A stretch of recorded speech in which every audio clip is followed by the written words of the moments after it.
How do you measure the work you're doing, on social media?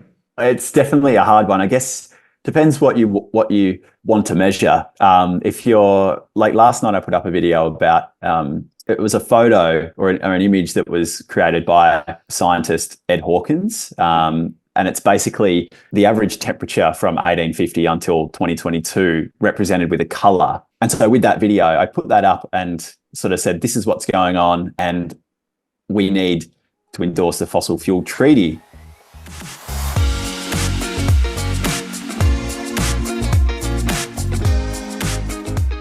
Hello and welcome back to another episode of the podcast, and today is all about environmental impact.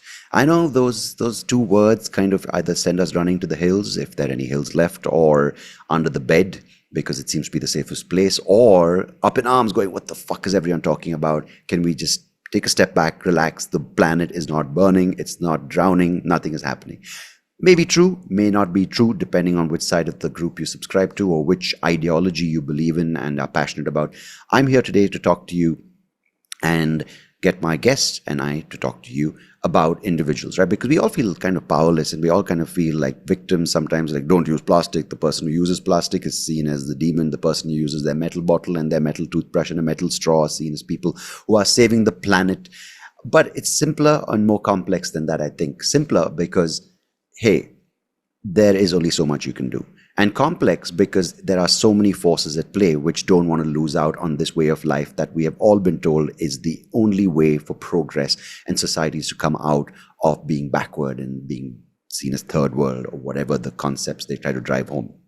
But my guest on today's episode is Mitch Pope, who's an environmental activist. And I got him on because I want to understand, right? There are so many aspects, as I said, there's so many complexities. You have scientists giving you data. They have scientists who are talking about the actual impact on oceans, talking about on glaciers, on talking about wildlife, on talking about human impact on the environment, talking about deforestation, urban development, all these various things. But Mitch and I speak about what individuals can do. How can our thought process and the way we look at life, the way we look at what we are doing and why we are doing it, and how that can impact our own future. Because I think if we can account for our individual present and future, I think collectively that will make a change, at least with the people around us, the way we raise our children, the way we pass on this message of what is important, what is seen as important, what is the idea of status, success, and growth, and all these various things that we've been conditioned to believe. And the way to achieve that has been conditioned into our way of thinking, the way of looking at life, whether it comes to the kind of home we live in, the kind of city we live in, the kind of things we do for recreation, the holidays, the kind of things we look at as signs of success, whether the cars we drive, the clothes we wear, the holidays we go on. So all these things come from an individual outlook on life. And I'm here to talk to Mitch today, and Mitch is here to talk to me today. Hey, that works both ways, about these kind of value systems that we can understand and appreciate and maybe even change. Because, hey, no one's here to judge. And if we are here to judge, you know what? Don't be judged. All right. So without further ado, here's my conversation with Mitch Pope. Thank you as always tuning into this podcast. Appreciate you being here. And of course, do go and share with people, do share with friends and not so many friends and friends of friends. And wherever you're listening to this podcast, please do give it a rating if that's possible. If you're watching this on YouTube, much appreciate if you subscribe to the channel, give the video a like, and of course, share it if you can. All right. Thank you. Mitch Pope, lovely to have you on the podcast today. Thank you for joining me. Thanks heaps for having me, Soapy. I'm stoked to be here. It's great to have different perspectives on a topic that seems to polarize people, that seems to isolate people, that seems to terrify people. So before I talk about your take on climate change and what you've been advocating for on your social media profiles, can I ask a question which might be contrary to your opinion? I'm sitting in Bangalore today, you're in Australia. We have very different climates. We have very different backgrounds when it comes to the society and the society we live in, the culture we kind of grew up in. But I'm comfortable. I'm able to access a computer, talk to you. I'm sitting in an air-conditioned room. Why should I worry about the climate at all?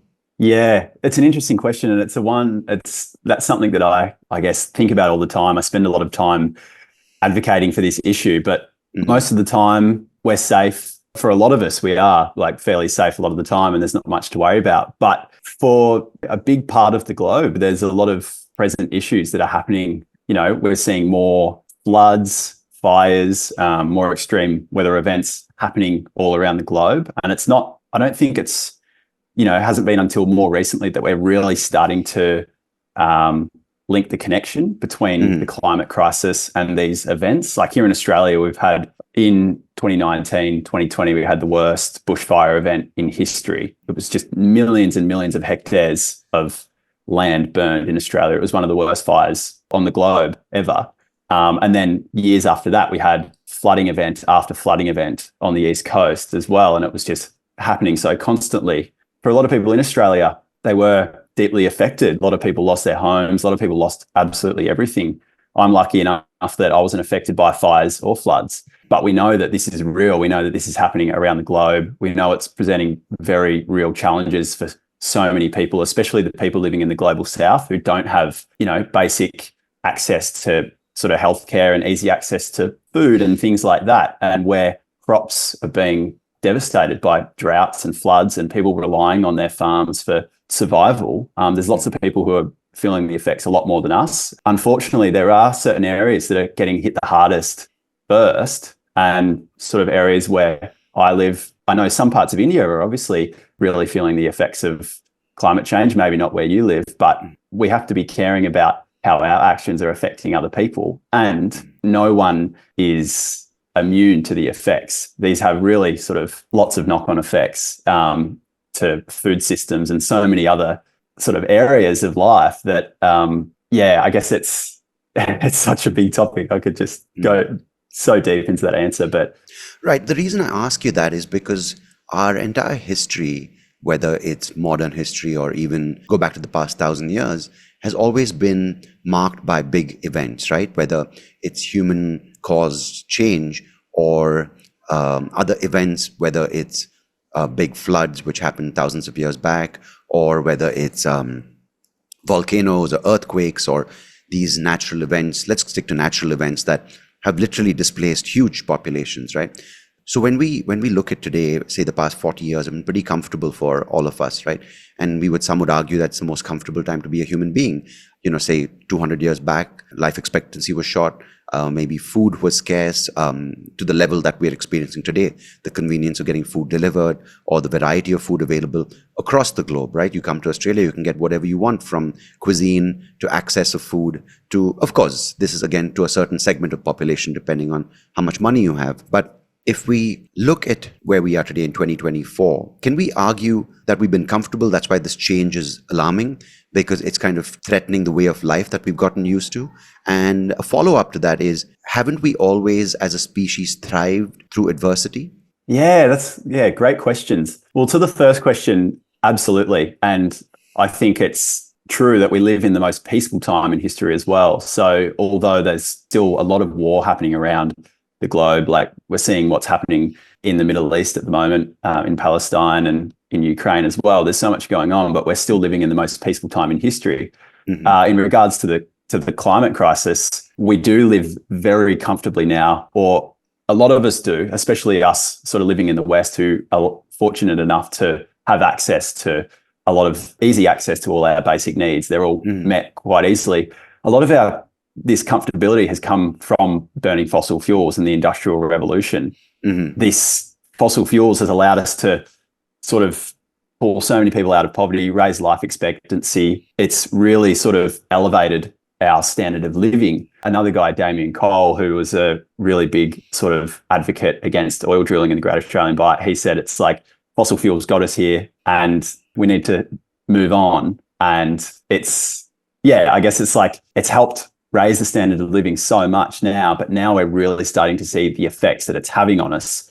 And so we have to recognize the history and what it's given us, but also adapt to change and accept that we have to change and we can't continue on this way. You know, we've got to recognize the challenges that it's presenting us with us today. And we've accelerated the concentration of greenhouse gases in the atmosphere, and that's what's fueling such changes to the climate today from burning fossil fuels. Yeah, interesting question about have humans thrive through adversity. I'm not sure. I haven't really thought about that one before, to be honest. I guess it's probably adversity is what sort of helps us grow and brings people together. And that's definitely present. The climate crisis is bringing people together. It's bringing communities together to act, to, you know, there's so many different groups of people coming together saying we need to do something. Communities who are figuring out how to become more resilient to natural disasters, and people who are banding together to fight against the fossil fuel project and the offshore oil drilling that's happening, or people who are banding together to protect their land. I guess, yeah, it's probably not a straight answer though. Yeah, the reason I ask you adversity is not out of a challenge, but it's kind of when I look at, say, you know, a segment of population that's not benefited from the fossil fuel revolution and what it brought to modern society. They're still living, you know, burning wood stoves and barely having food to eat. But for them, they're like, doesn't really matter whether it's fossil fuels or battery, right? Because I didn't benefit from those years of progress. But the reason I mention adversity is because when you have a certain way of life as a result of a certain fuel type that has benefited so many thousands and millions of people over years, but now that particular way of life is a threat to our existence. So that adversity forces us to look at the way we look at ourselves, right? Whether the way we work, the way we travel, the way we kind of farm, the way we store food. And I think in that way, the adverse change presented by human-led global warming is showing us, hey, you know, we don't have to travel as much. Maybe we can look at travel in a different way. Maybe we can look at food production in a different way, the way we eat in a different way. And I think in that way, humans can adapt to adversity. We might not have access, say, in 25 years to as much variety of options, right? I can't just get guacamoles flown from California just because I want to, or whatever it may be, just a silly example. But all those things are being revisited now. Eat more locally, travel more locally, don't use as many flights where not required. Because I did this recent conference about a few months back where it said art and climate change, how can they merge to kind of have a new future? And in that way, in my past, when I was doing shows as a stand-up comedian, I would take flights 5 times a month to go to different parts of India or different parts of the world to do shows, literally a day in, day out. Now, I'm like, do I need to travel as much? And it's not because I'm more of a conscious kind of human being about climate change, but it's like, can I do fewer trips? Also, it's also taxing on the body and mind, right? Doing so many kind of overnight trips. So in that context of adversity, when we're faced with, you know, every flight that you take has certain amount of emissions that cause certain things. And yes, maybe the CO2 levels we're seeing now is as a result of what happened in 1900s, but can all these indications and these signs be a way for us to revisit the way we look at life and what we mean by success and the way we mean by fulfilled career and all those various things that we take as signs of progress in society? Yes, absolutely. That's a really, really great question. And I think people sort of learning about the climate crisis and what's fueling it and the challenges behind it, when you first start understanding it, I personally didn't think as deeply into it. But now, you know, we understand the problem is burning fossil fuels is heating up the planet, but it's not the root cause of the problem. And, you know, going down to the root cause of it is we've got this system where basically we're always chasing more.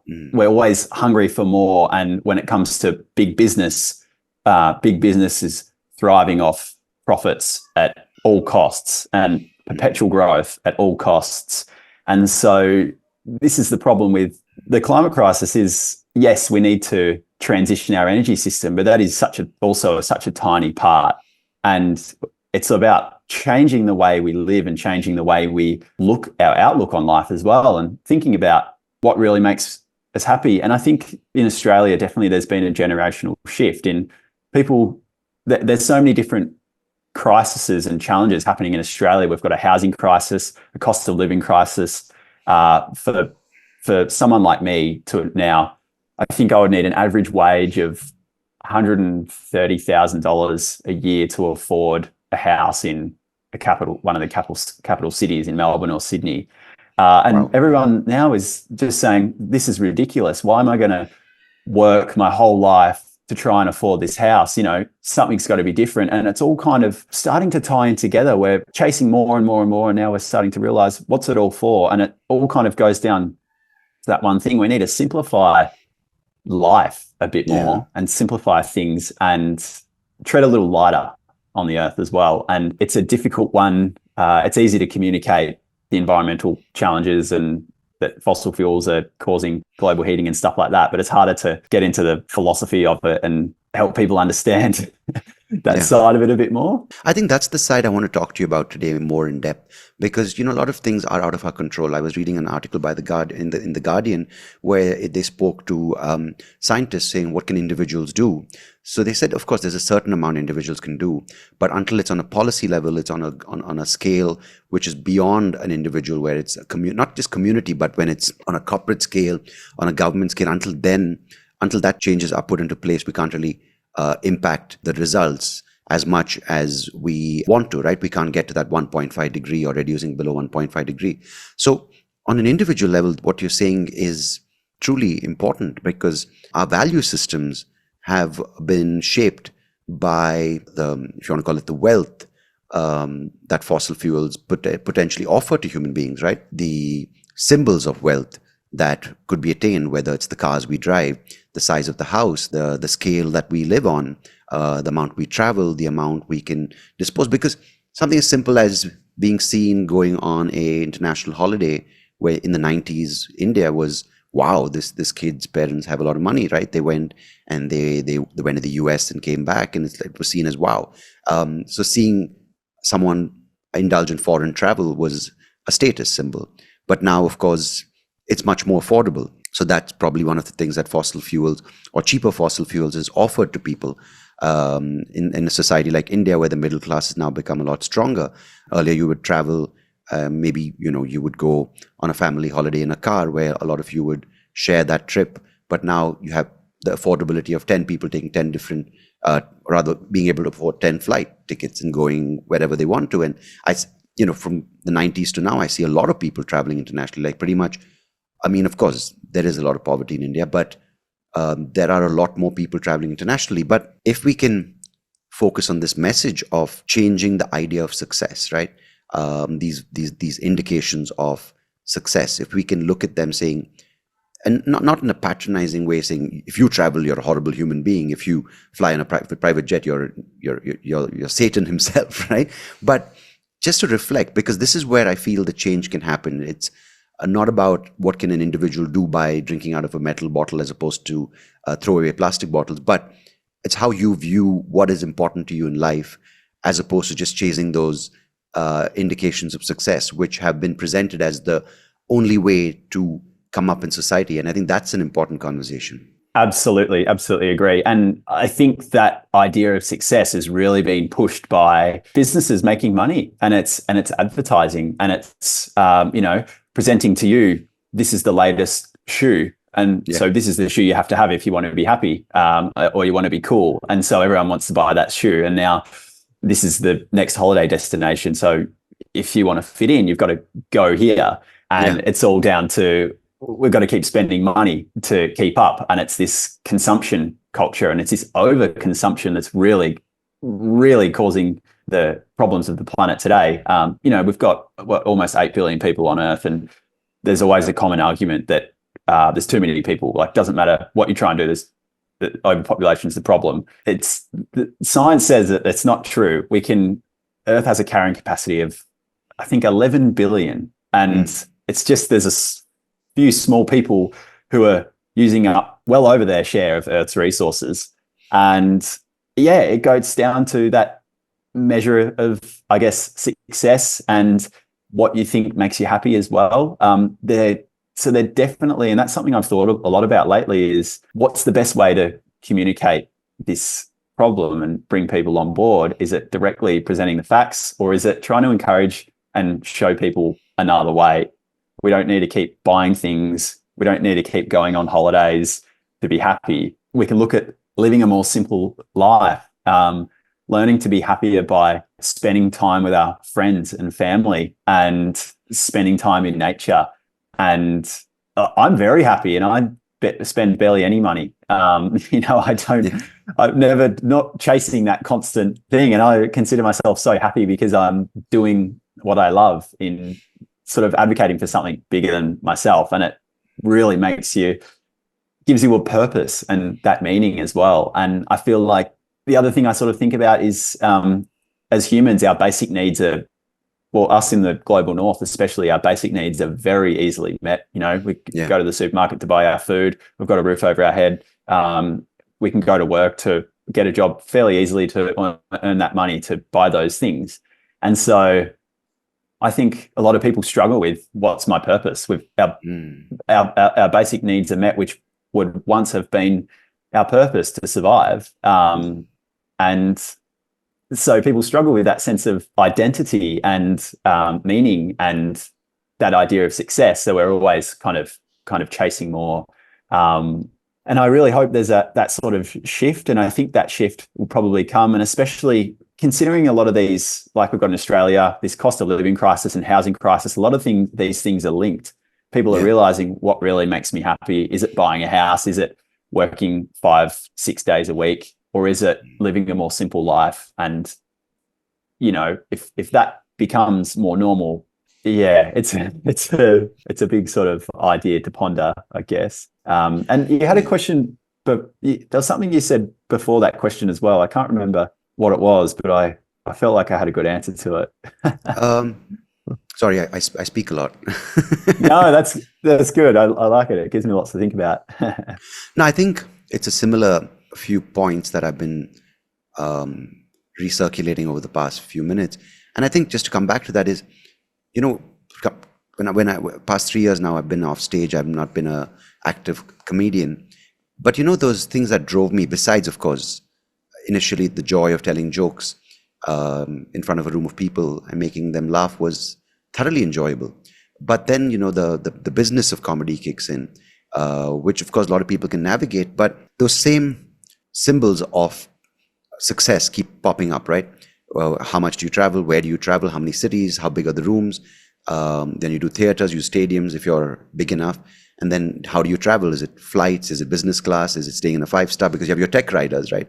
The tech riders keep getting better and bigger for musicians, for comedians, for actors, whoever it may be in the entertainment space. And I'm coming from there. And now sometimes I look back, I'm like, did I stop when I was just on the cusp of getting to the next level? And it makes me anxious. You know, I'm like, man, did I give up on something which I was meant to do? And sometimes I'm like, I'm glad I gave it up because it's given me time to reflect, and not in a preachy way where I'm like, oh, I'm better than others, I could give up. But no, I had the privilege of having one home, which I share with my parents, my wife and my daughter. And all those things of getting a bigger house, having multiple houses as investments, or having all these teams that travel with you because you have that much more demands on you, all those things don't appeal to me as much anymore, you know, because I had the time to reflect because of the lockdown, which was an enforced time of reflection. I'm like, will I get back to a place in comedy where I'm like, you know what, I'm happy doing the 50-seater rooms. I'm happy traveling, not as often. Those values of success in comedy don't appeal to me anymore. Will those things be okay with me when I go back, or if I go back to doing shows on stage? So it's really been amazing that I've had this ability to, or the opportunity to look at where I was and where I am today, because I think a lot of us are not able to kind of take a step back because we're so immersed in the messaging and the conditioning and this idea that if you stop, you're going to lose out, which is something which is not true, because if you do pause, you actually have an opportunity and a moment to kind of say, hey, why am I doing what I'm doing? And I think that's just that one question might be able to help you reset, which a lot of us are scared to kind of face because we feel that it's an opportunity lost, or it's a moment which I'll never get back, or it's a version of me that I lose out on. And I feel that is something which can really change the way we view our situation, and I think help us when we kind of guide our children or the generation that's coming up now. Yeah, absolutely. That's a great message. I've definitely had a lot of similar experiences. One of the things I struggle with is committing to one thing, whether it was sport or whether it was something I like doing. I love doing photography. I used to love playing footy, like AFL football here in Australia, and lots of other things. And my problem is I get right into it for a little bit and then I kind of get bored of it. And I've always sort of wondered in certain scenarios that the same thing, if I had stuck it out, where would it have led me to today? Yeah. But I also ask myself the question is, what was I doing it for? And what was the purpose behind it? And nothing has given me greater satisfaction than what I'm doing now in the sort of more activism space with I'm trying to do as much as I can with creating awareness sort of videos, advocating against different sort of fossil fuel projects that we've got locally as well. Yeah, I'm finding it's not going to be one of those things that's I do for a bit and get bored of, because it's so much more important. The why is so great. And yeah, I guess that's the thing as well is, you know, if you're not happy in your life or you're searching for something more, it's about asking, you know, what's the purpose behind what you're doing? And that's probably goes in hand with our constant search for more and that hunger for more, for better cars, bigger houses, higher paying jobs, climbing the corporate ladder, more money. That's kind of been ingrained into our society from when we're younger. We have to go straight to university to get a good job, and that's what we have to do. And a lot of people don't know what they want to do when they get out of university and pick something and it doesn't fulfill them, and there's not really the why there. And then they're working because they bought a house because that's what they thought they had to do, and people are just finding not happy. And it's asking the why behind it. What's the purpose? And there's a really good idea called ikigai, and it's about what you're doing. Is it what does the world need? What are you good at? What do you enjoy doing? And what can you be paid for? And it's about bringing those together to really, like, I guess, if you tick all those boxes, it's going to be something that it fulfills you and is a pathway for you. I think, you know, when you view abundance or the idea of abundance from a point of scarcity, that I need to fill up my life because without that, I'm not whole, then all these kind of factors come in, because you can then, you know, climb up the ladder of success, you know, from the smaller car to a bigger car to a luxury car to the next biggest car or the next most valued car perceivably, to whether it's the hotels, the flights you travel. But strangely then, when you view it from a place of scarcity, you're not happy in the home you own.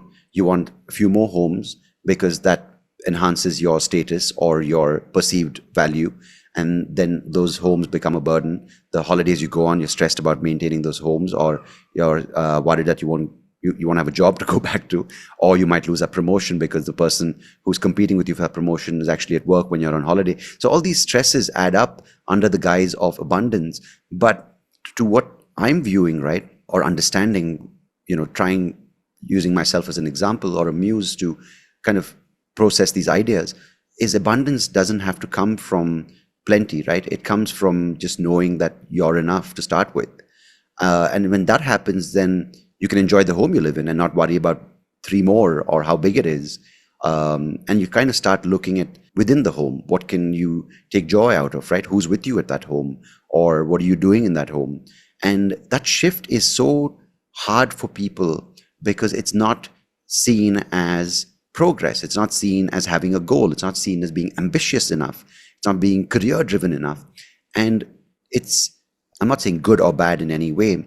And especially in a world which is so connected, I'm able to automatically hear and see what's going on around the world, which in a way is great because it gives awareness, right? Because I know that the flooding in Australia or certain climate events affecting certain parts of the world, which I would never have access to unless I lived there. So the same connectivity that we're experiencing that can bring us all on the same page with information, which of course I'll talk about later because there's, again, disinformation happening. But the same connectivity can also be seen as a kind of trap from which you're hard to get out of when you're constantly being fed this messaging that having one home is not good enough. You need to be, so Yeah. so the platforms you use to spread your messaging.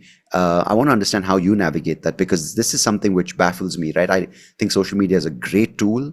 I think it was amazing what it did to bring humanity together.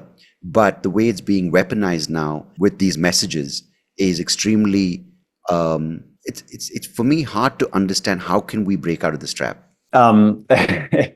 Yeah, there's so much I could answer to that. I guess going back to that, again, bigger house, climbing the corporate ladder, that it's never going to be enough. You're always going to be searching for more. And I was even thinking about it today. I was just after having lunch, and I was just sort of always thinking about what I'm doing next. And I always have to pull myself back to, life is happening right now. Like if you're not happy right now, then you've got to change something, and you've got to find that within yourself. And that's it, connecting more with the people around you and being happy with who you are as a person and your identity and what you're doing, rather than what you've got and your job.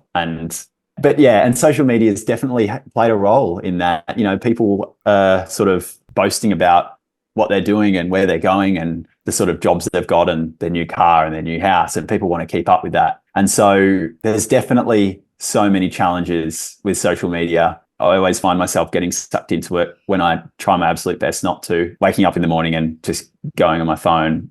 And I go through phases where I don't do that. And it is difficult. And that's sort of something that I deal with, is I'm putting content on social media as a way to try and spread this message.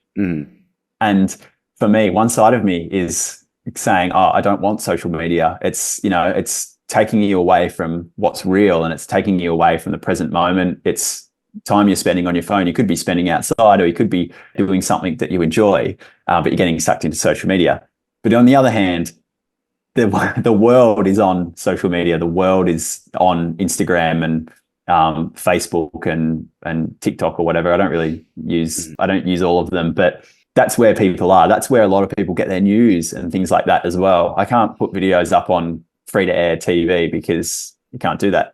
I don't. There's a barrier to that, right? It's not that easy. Yeah, that's it. But social media has allowed people to express themselves and share that information freely. And so that's why it's an incredible tool for the climate crisis. We can share information all around the world within seconds. If something happens in India, something happened 5 seconds ago, I could know about it right now, which is amazing. And that's why it's such a tool that has to be utilized on our side. And it definitely is. I guess one thing that I sort of think about is, what positive impact is that actually having? How much it's you can get caught up with, there's this many people have seen the video, this many people have commented on it, but is that actually having a positive impact? Is it just numbers on the algorithm, or is it actually, instilling some motivation and some action into people? Is it giving people, is it teaching people things that they didn't know about? And is it making them want to go and do more to help protect our planet? And so I agree. There's lots of challenges, but it definitely can be a useful tool at the same time. And it's just the way I think that it's utilized. How do you measure something like that? Because, of course, putting it up and playing to the algorithm is very important, because that's the reach and how it's determined. But, when you're you are at the mercy of the platform, right? You have to play the game. You have to play the way those tools are being provided to the user.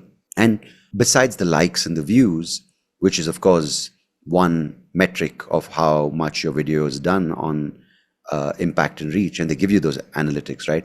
It actually, those words, impact and reach and footprint. But how do you, because, when you teach a student a particular thing in class, as a teacher, you're able to get that feedback, whether they picked up the concept or not, whether the message was received, understood, processed, right? But people will comment, of course, and that's a great feedback loop. But how do you measure the work you're doing?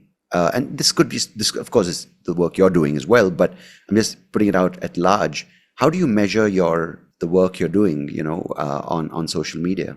It's definitely a hard one. I guess depends what you want to measure. If you're like, last night I put up a video about it was a photo or an image that was created by scientist Ed Hawkins. And it's basically the average temperature from 1850 until 2022 represented with a color stripe. It's called warming stripes. And you can see blue lines, like lots of blue lines. And then it starts to go white. There's a few dark blue, white stripes. And then it starts to get red closer to where we are now. In the last sort of 30 years, it goes from this white to really light red color, a pretty strong red and that's a pretty concerning image. It's a great story to tell how the earth is warmed. And so with that video, I put that up and sort of said, this is what's going on. And we need to endorse the fossil fuel treaty, which is basically a treaty calling to stop the expansion of fossil fuels. So I put that in there, link in my bio, sign that. And so we had quite a few people comment saying, yep, signed it. So if you're measuring something like that, like a petition or something, it's if people say they've signed it, you can see that. But in terms of, what I really want to get out of it is encouraging people to, there's so many different aspects of it too. Like could be, and so many different target audiences in that sort of broad range. But it could be people who are completely involved in the movement, but are feeling hopeless and are feeling like we're not going to be able to do anything. Is it, so targeting people like that who, to say, look what we've achieved. And, we need to keep going. There's so much to be hopeful for. Or there's other people who are, probably understand the problems, but feel like they shouldn't do anything because they aren't the problem. They're not the fossil fuel, they're not the oil executive. And it's like, well, that oil executive is not going to solve the problem. So you have to play a bit of a part in it. And so it's figuring out what the audience is, but it's really hard to measure unless someone says, your video made me go to a protest or something like that. It's really difficult. I haven't figured that out yet. No, what I find interesting is, someone like you who's providing facts in a time where facts are questioned, at least the truth is interpreted to suit your agenda. You can take some data which, as you just said, presented by a scientist, and you can put it out there. But someone else who maybe who doesn't subscribe to the climate change crisis might say, hey, that's rubbish. Come on, you can manipulate the data. And there is a lot of that going on where it's being weaponized. Data is being weaponized. The truth is being weaponized to suit certain political agendas or certain initiatives. So someone like you who is clearly, trying to put out facts and information and drive your passion for this cause on social media to help others become more aware, or at least spread the information and try to gain awareness. How do you make sure that the information you use is not taken out of context? How do you make sure it's accurate? Because of course you have, I've got people on this podcast who are researching plastic pollution. I've got people who are researching the impact of global warming on the whale population. I've got people who are doing the microbiomes in the Amazon. So there are various kinds of scientists and people doing it. But for someone who's an activist with a non-scientific field, how do you ensure that your information is, because it has to be that much more compelling, right? Because you are someone who's taking information from different sources. So how do you, in a world and in a time like today, ensure that you get as much accuracy from the information you're putting out? Absolutely. I guess that's the first thing is I'm not a scientist. And so many people who are in the movement aren't scientists, but we are basically responding to and presenting the scientific facts and consensus. And so that's it. It's about not, Fridays for Future and Greta Thunberg and their whole sort of mantra is unite behind the science. And they're not going to push any sort of made up ideas that aren't scientific. Their thing is we're just trying to communicate the science. And it's about following and utilizing accredited sort of platforms and news sources as well, and scientific journals and things like that, and science that's peer reviewed. And so that Ed Hawkins warming stripes photo is very credible, and all of the data is that is being presented, and that we're sort of, the warming data from the last year and things like that, it's all accepted by scientists, and it's accepted and presented by credible news sources. So yeah, and I guess my sort of angle as well is I try and be not completely scientific and facts, and also try and give people ideas to think about as well. So rather than just talking about just science, saying we've got this planet, and what we're doing to it is having a really bad impact. Let's have a think about that. Let's have a think about what we want our future to be. And you can, if you don't believe what I'm saying, you can look at the science as well. Yeah, I guess it's about credible sources and things like that. Yeah, because the idea of the planet as your home, it's so vast, so you can't kind of look at it like that, right? Because you're like, if someone comes and shits all over our apartment and kind of tears off the roof and just, subjects us to a lot of heat and, flooding, and we're going to get a little upset, right? We're like, hey, can you take it easy? It's my home. But to think of the planet as your home in that scale is a little hard. Yeah. And, you spoke about the reason why we're here is fossil fuels. And now, of course, a lot of people are kind of pushing for more renewable sources of energy, whether it's solar, whether it may be wind, and maybe hydroelectric, nuclear. And of course, the biggest one kind of spoken about now is electric, right? Especially when it comes to mobility. But someone would argue then it's not really thought through, because we don't know what's going to happen to those batteries when they're exhausted, or what's going into those batteries, and the number of people being exploited to get those minerals or those elements being used in the batteries. So what is the future without fossil fuels? And according to you, if we have to make that transition from a fossil fuel to a non-fossil fuel, is it realistic? And if it is realistic, what's the time frame we're looking at? And what can the replacement, the future look like? Absolutely. And, again, not being a scientist, but being a science climate nerd and spending a lot of time listening and reading books about this sort of stuff. The first big problem, the first big challenge is we're trying to transition the energy system of a globe that is so energy intensive, and our consumption of resources is so high. I can't remember the number, but it's billions of tons of a material footprint of sort of resources that we consume each year. And so you got to think about it is the amount of cars that are on the road, petrol, diesel, guzzling cars at the moment. We're trying to switch all those out with electric cars. And then people who fly all over the world, we're trying to build hydrogen planes for people to fly. And then for the ships, we're trying to figure out how to make that less energy intensive.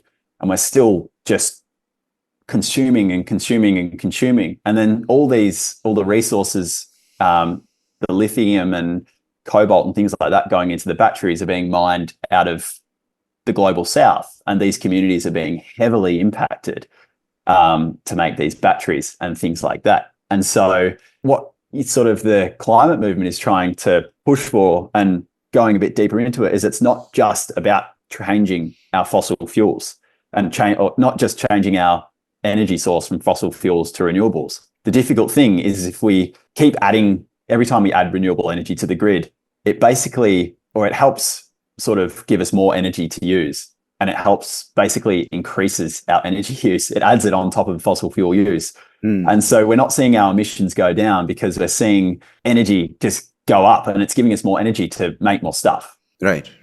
Countries, we need to focus on using less resources. And a big one is not measuring GDP growth for success, not measuring the income of all resources for success. We need to actively reduce our energy use as much as possible and change the system and change the way we do things. And it's that saying system change, not climate change. We need a big energy system change, but we need a global change in the way we do things. We need much better public transport systems to get those cars off the road, rather than just changing them to electric. We need more localized communities and to grow food more locally, rather than growing our food on one end of the globe to just export around because it's cheaper. We need to grow up locally and not measure profits as the indicator of success. So we can do that. And so we can reduce our emissions in so many ways without even transitioning away from fossil fuels. We obviously have to.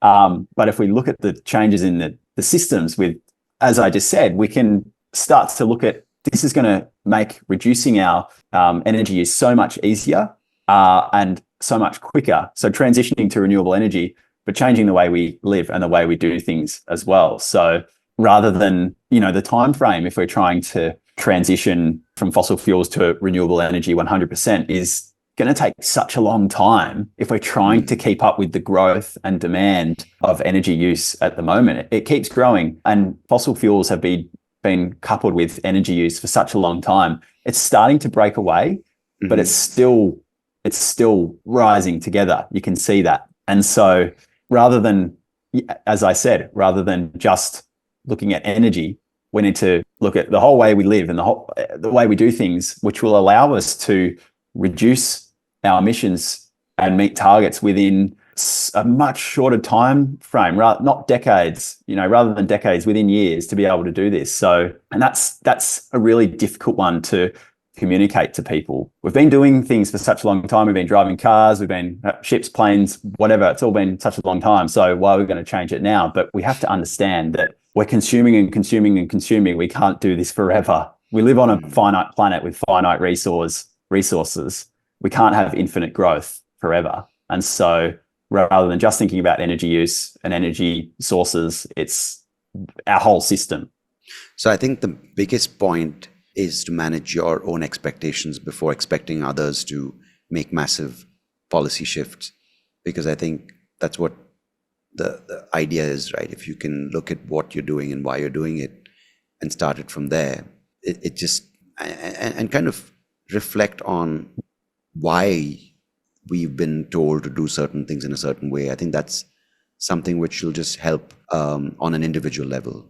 Absolutely. And sort of helping bring about that energy, that system change as well that we need from an individual level. Like we look at it, it's like, well, public transport or locally grown food or a lot of things, you as an individual can't make that happen by yourself. And so people feel powerless. But there's so many things that you can do. And it's sort of like the degrowth movement. It's a really growing movement, which is around the idea of degrowth, which is kind of what I'm talking about. Which is individuals, I guess from an individual level, it's, riding your bike more, growing your own fruit and veg, supporting locally grown veggies and local farmers and small businesses, not flying and not traveling as much, and working less, buying less stuff. And this is all sort of individual changes we can make. I've been riding my bike to work so much, not driving my car, and I just don't like driving my car anymore. I just have way more fun on my bike. I put in a good podcast or an audio book and go outside and just really enjoy it. And these are all simple individual changes we can make, sort of in addition to calling for that system change that we need on that more activist front that we also strongly need more people to be a part of. And I think I'm going to say one more thing, which I'm trying to do. It's not easy at all, but I think to try to enjoy the space within you so you don't keep looking outside for more space to fill up and enjoy.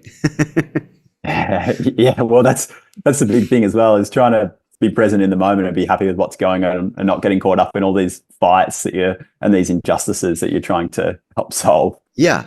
And I think, 10 holidays a year is not going to make you fulfilled if you're not really enjoying time with yourself where you are, Yeah, absolutely. Easier said than done, of course. It's very hard, but I think it's a great place that a lot of us have forgotten that we actually have access to.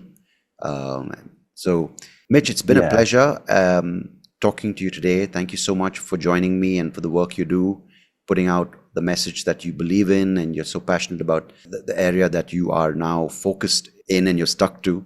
So thanks for sharing the ideas, your points of view, and the information as well. So appreciate you being here today. Thank you, Mitch. Yeah, no, thank you, Soapy. Yeah, stoked to be here, and some great questions, great ideas, and it's definitely given me more things to think about. Absolutely. Yeah. I'm glad that we could have this conversation. Thanks. Yeah, no, I appreciate it. Absolutely. Hey, thank you so much for listening to this episode. If you like what you heard, please do check out the other episodes on YouTube or wherever you get your podcast. And I would much appreciate it if you could like the video, share it with people who you think might enjoy it. And of course, do subscribe to the channel because it will help me and the podcast grow and reach more people just like you. So thanks again. Appreciate it.